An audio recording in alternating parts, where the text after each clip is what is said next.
세계 평화를 위한 잠언. 맛있는 건 독차지하지 말고 이웃집엔 자주 다니지 마세요. 잠언 25장 16절 17절을 읽어드리겠습니다. 너는 꿀을 보거든 족하리만큼 먹으라. 과식함으로 토할까 두려우니라. 너는 이웃집에 자주 다니지 말라. 그가 너를 싫어하며 미워할까 두려우니라.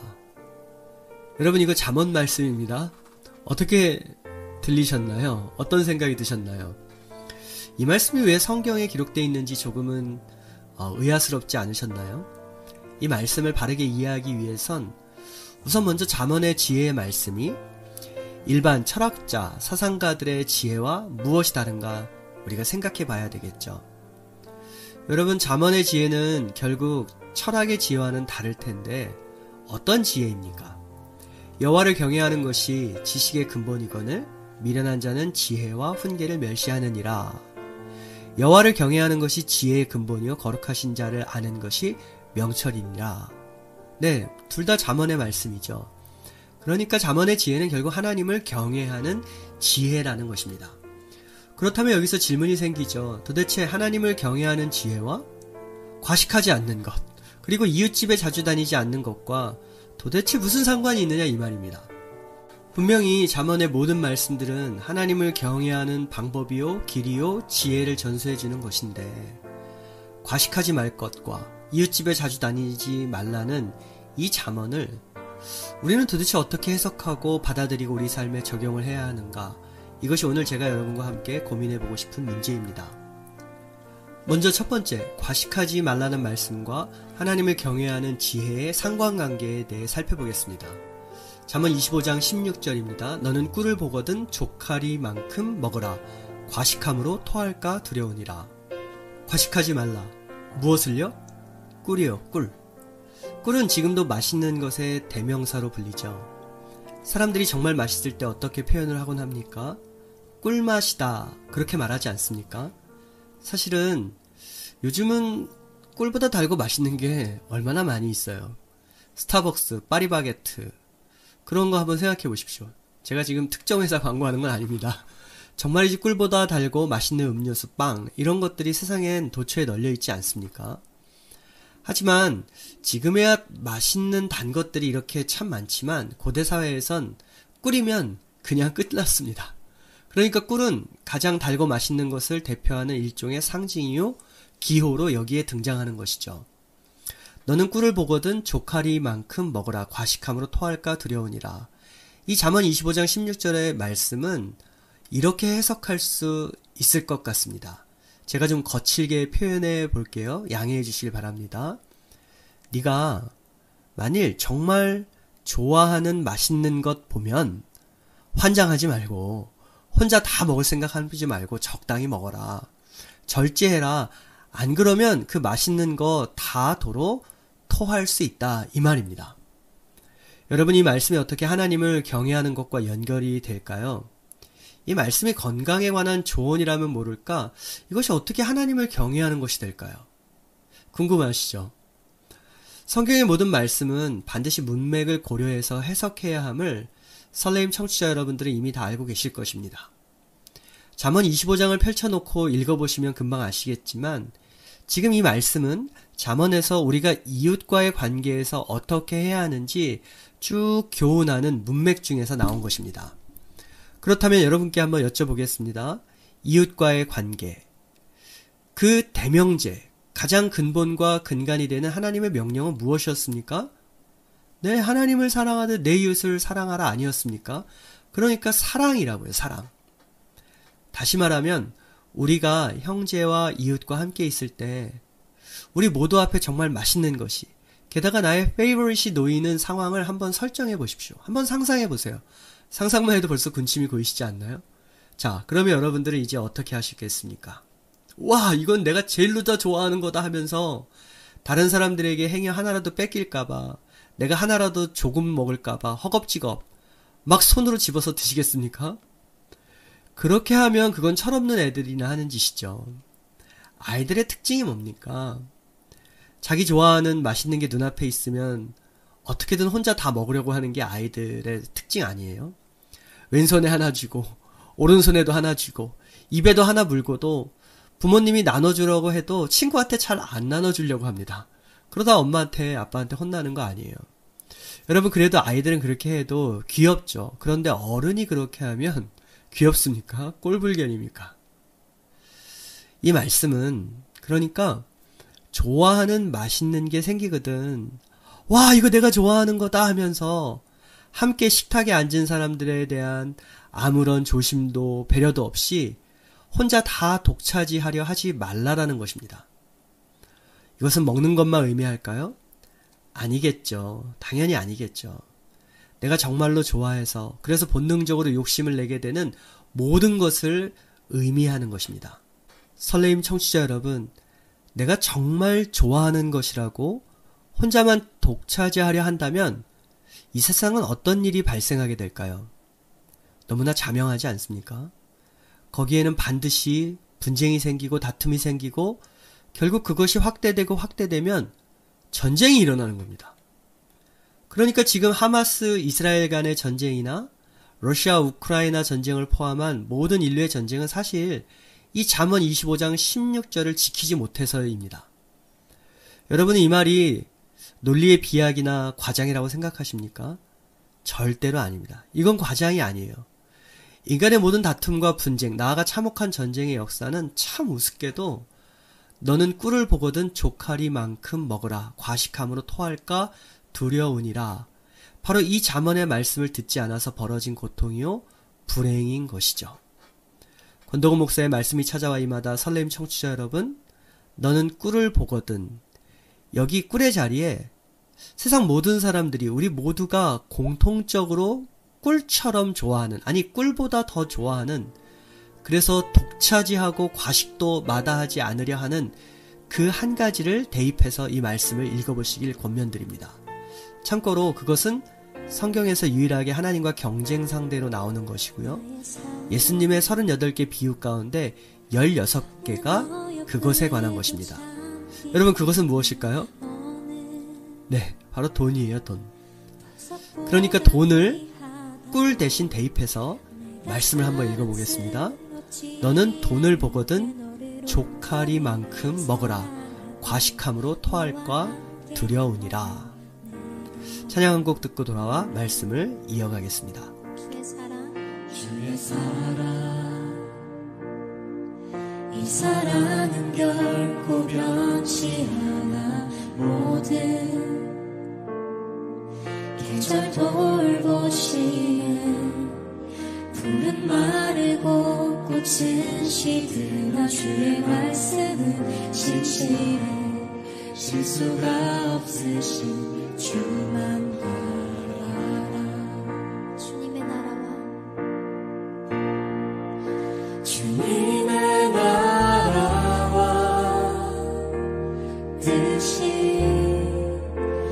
나의 삶 속에 임하시며 주님 알기를 주만 보기를 소망해.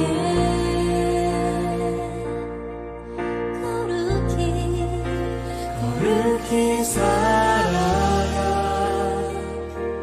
힘과 두려움 없는 믿음 주신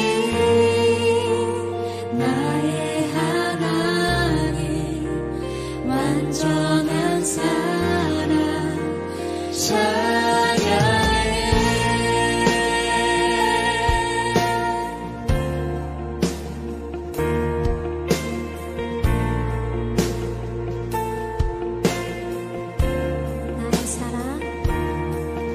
나의 사랑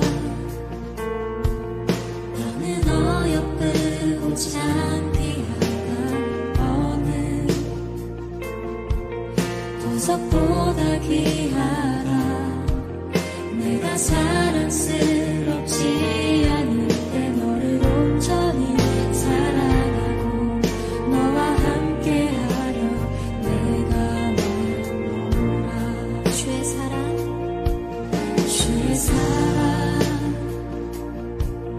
이 사랑은 결코 변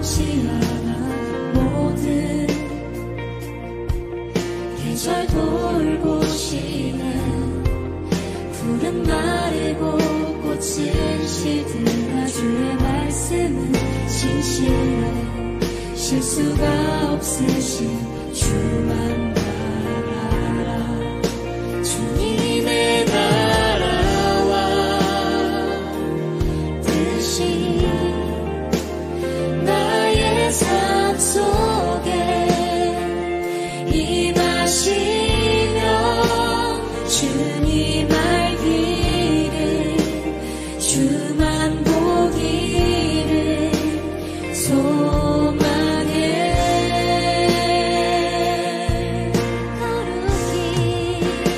거룩히 살아가 힘과 두려움 없는 믿음 주신 나의 하나님 완전한 사랑 찬양하리.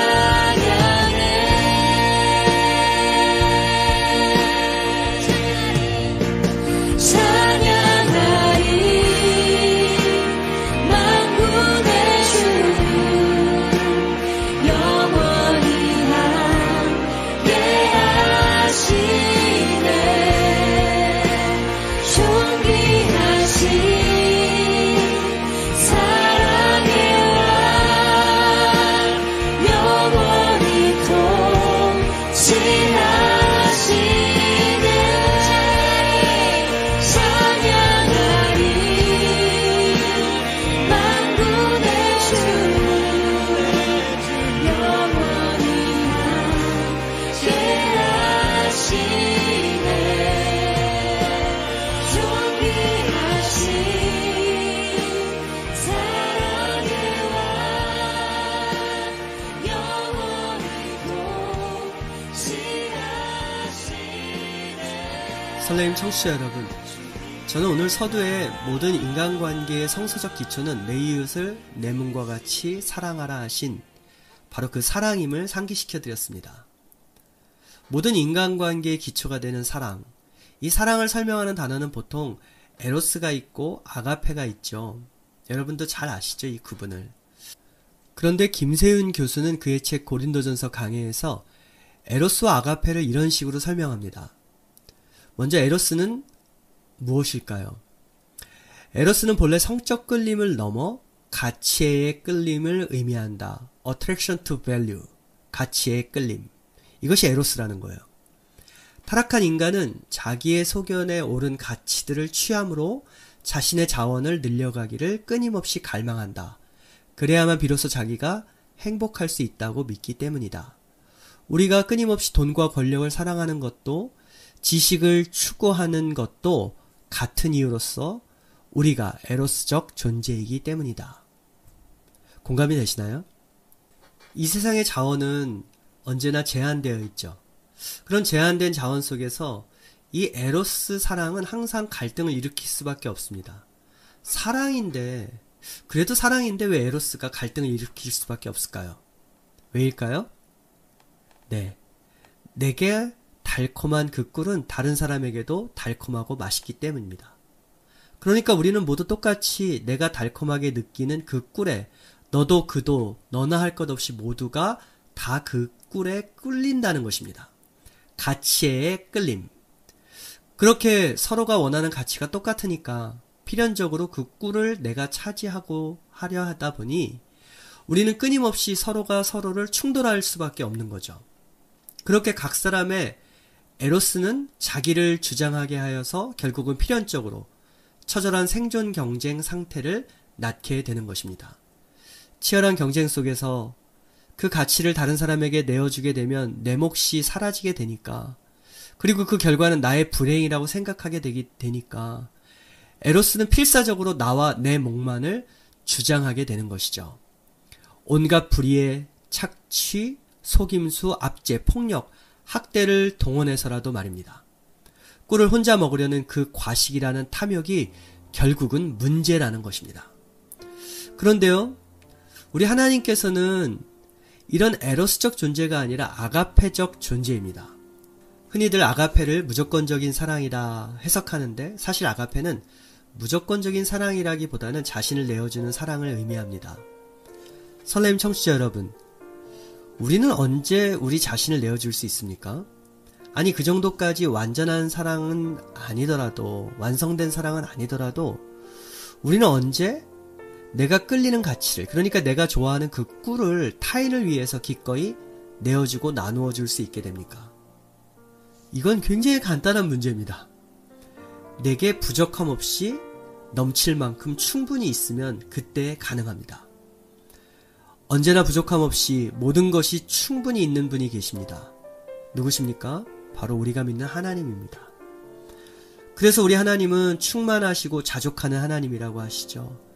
충만하신 하나님은 자족하시기 때문에 그 하나님은 꿀을 차지하고 채우기 위해 투쟁하실 필요도 이유도 없으십니다. 그러니까 자신을 내어주는 아가페 사랑의 근거는 충만성에 있다라는 것이죠. 하나님의 충만함은 내어주어도 끊임없이 나누어 주어도 결코 그 충만이 줄어들지 않는 초월적 충만이십니다. 그래서 그리스도는 자신의 생명까지도 우리를 위해서 기꺼이 내어주실 수 있었던 것이죠. 그래서 바울 사도는 에베소서 3장에서 우리를 위해, 교회를 위해 기도하며 이렇게 기도한 것입니다. 에베소서 3장 14절부터 19절까지 말씀입니다. 이러함으로 내가 하늘과 땅에 있는 각 족속에게 이름을 주신 아버지 앞에 무릎을 꿇고 비노니 그 영광의 풍성을 따라 그의 성령으로 말미암아 너희 속사람을 능력으로 강건하게 하옵시며 믿음으로 말미암아 그리스도께서 너희 마음에 계시게 하옵시고 너희가 사랑 가운데에서 뿌리가 박히고 터가 굳어져서 능히 모든 성도와 함께 지식에 넘치는 그리스도의 사랑을 알아 그 넓이와 길이와 높이와 깊이가 어떠함을 깨달아 하나님의 모든 충만하신 것으로 너희에게 충만하게 하시기를 구하노라. 아멘. 네. 바울 사도는 하나님의 백성 각 사람이 하나님의 충만함으로 그들 자신의 영혼을 충만하게 채워간다면 그때 비로소 우리는 내 자신의 자원을 늘려감으로써, 즉 나 혼자 맛있는 꿀을 독차지함으로써 행복해질 수 있다는 에로스적 사고에서 탈피할 수 있고, 내가 추구하는 가치, 즉 나의 꿀을 타인을 위해 비로소 기꺼이 내어주고 나누어 줄 수 있는 아가페적 존재로 변화될 수 있다 말하는 것이죠. 17세기의 영국의 정치 철학자 토머스 홉스는 우리가 사는 이 사회를 이렇게 표현했습니다. 만인이 만인에게 늑대가 되는 사회다. 공감이 되지 않습니까? 아프지만. 다시 말하면 이 사회는 어떻게든 무슨 수를 써서라도 혼자 꿀을 독차지하려는 사회라는 거죠. 야만의 사회죠. 오늘 잠언은 이런 어둡고 잔인한 야만의 사회에서 살아가는 하나님의 백성들에게 하나님을 경외하는 지혜, 하나님과 이웃을 사랑하는 지혜의 빛을 밝혀줍니다. 너는 꿀을 보거든 조카리만큼 먹으라. 과식함으로 토할까 두려우니라. 너는 돈을 보거든 조카리만큼 먹어라. 과식함으로 토할까 두려움이라. 아멘. 찬양 한 곡 더 듣고 다시 돌아오겠습니다. 우리에게 평안 주셨네. 가장 낮은 자의 모습으로 우리 삶에 오셨네.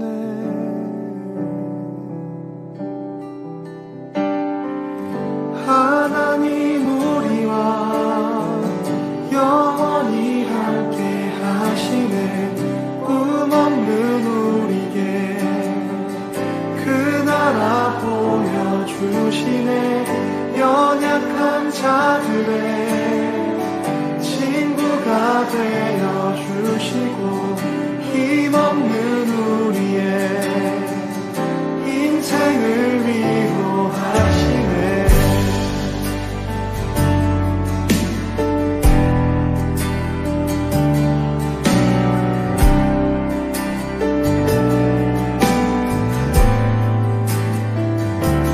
당신의 시간을 뚫고 땅 가운데 오셨네.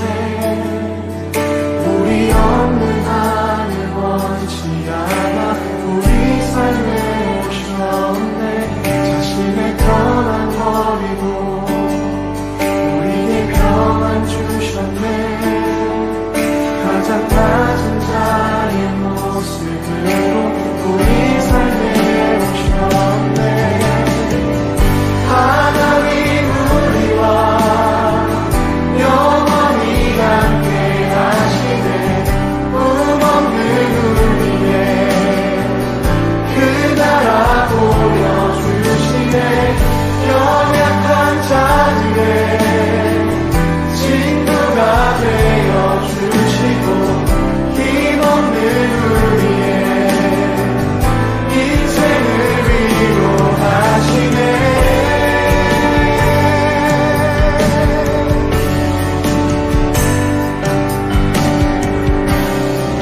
영원히 예수 이곳에 우리와 함께 영원히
이제 두 번째로 이웃집에 자주 다니지 말라는 말씀과 하나님을 경외하는 지혜의 상관관계가 무엇일까 살펴보겠습니다. 너는 이웃집에 자주 다니지 말라. 그가 너를 싫어하며 미워할까 두려우니라. 아멘. 아니, 아멘은 했지만 성경이 무슨 이런 우리의 사소한 삶까지 챙기시나? 설마 하나님은 지독한 잔소리쟁이셨던가? 이런 생각이 혹시 드시는 분들이 계실지도 모르겠습니다. 하지만 이 말씀 역시 하나님을 경외하는 지혜라는 전제 아래서 해석되어야 하죠. 그렇게 보면 전혀 다른 것이 여러분 보일 수 있습니다. 여러분은 이미 초대교회의 부흥의 비결들을 잘 알고 계시죠. 사도행전 2장을 펼쳐보면 초대교회가 급속도로 부흥할 수 있었던 세 가지 요인이 나오죠. 그것은 첫째, 성령 충만한 기도와 말씀이 있었기 때문이고요. 둘째, 우리가 이미 앞에서 살펴본 꿀을 혼자 독차지하지 않으려는, 즉 유무상통의 아가페 정신이 교회를 지배했었기 때문입니다. 그리고 세 번째로 사도행전 2장 26절에 나오는 말씀처럼 날마다 마음을 같이하여 성전에 모이기를 힘쓰고 집에서 떡을 떼며 기쁨과 순전한 마음으로 음식을 먹었기 때문입니다. 성전에 모이기를 힘쓰고 또 집에서 모이기를 힘쓰며 떡을 떼며 교제한 것이 성경이 드러내길 원하는 초대교회의 아름다운 모습이고 부흥의 비결이었다는 것이죠. 히브리서 10장 25절은 어떻습니까? 이건 역시 주님이 가까이 오시는 날일수록 더 모이기를 힘쓰라고 권면하고 있는 말씀 아닙니까? 그렇다면 잠언 25장 17절에 이웃집에 자주 다니지 말라는 이 말씀은 도대체 무슨 말씀일까요? 성경이 모순되는 걸까요? 아닙니다. 이것은 당연히 우리가 열심히 모이고 자주 모이는 것 자체에 시비를 거는 것이 아니에요. 우리가 열심히 모이고 자주 모이는 그 모임의, 만남의 목적과 그 이유가 과연 무엇이냐는 질문인 것입니다.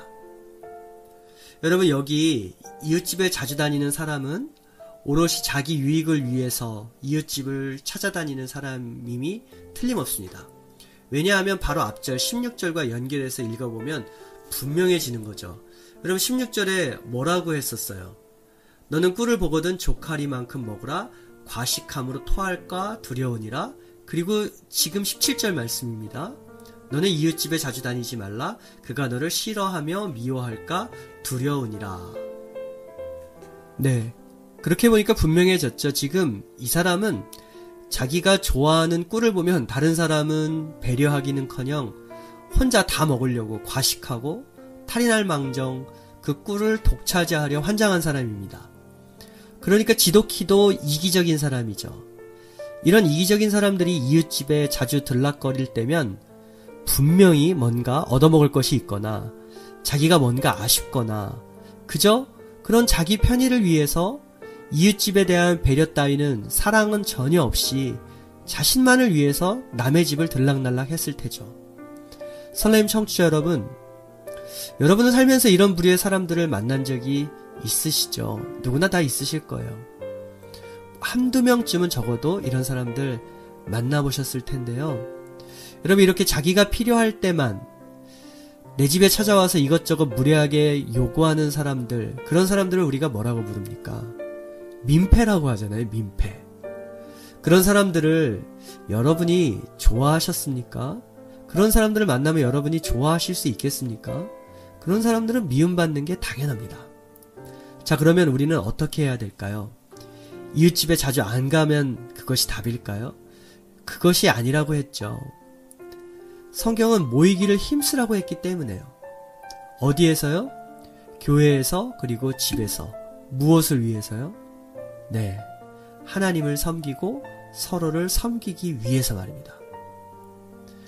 그러니까 너는 이웃집에 자주 다니지 말라. 그가 너를 싫어하며 미워할까 두려우니라. 이 말씀은 단순히 남의 집에 자주 찾아다니지 말라 이런 이야기가 아니라 어떤 목적으로 만나고 무엇을 위해 서로가 모이느냐, 바로 그 질문이고 도전이라는 것입니다. 피차의 신앙의 유익을 위해서, 홀로 있을 때보다 더욱 하나님을 힘써 섬기기 위해서 그런 동기와 목적으로 모이는 모임을 추구하고 사모해야 합니다. 인간관계 사실 너무 다양하고 복잡하게 할 필요 없어요. 친구 수백 명이 있을 필요가 어디 있겠습니까? 인간관계에도 교통정리가 필요하고 지혜가 필요하죠. 더욱 서로를 배려할 수 있는 만큼, 더욱 서로의 필요를 효과적으로 채울 수 있을 만큼, 실제로 서로의 아픔을 알고 공감하고 관심을 갖고 서로를 격려하고 위로할 수 있을 만큼, 진실하게 서로 함께 사랑할 수 있을 만큼 그렇게 우리는 모여야 하는 것입니다. 저는 그렇게 모이는 곳이 바로 교회요, 교회의 모습이 되어야 한다고 믿습니다. 그리고 그러한 모임과 만남이 우리의 삶에서 풍성해질 때 어떤 일이 일어날까요? 네, 바로 그것이 우리 가운데, 우리의 삶 가운데, 우리가 존재하는 곳 가운데 평화를 가져오는 길이라는 것이죠.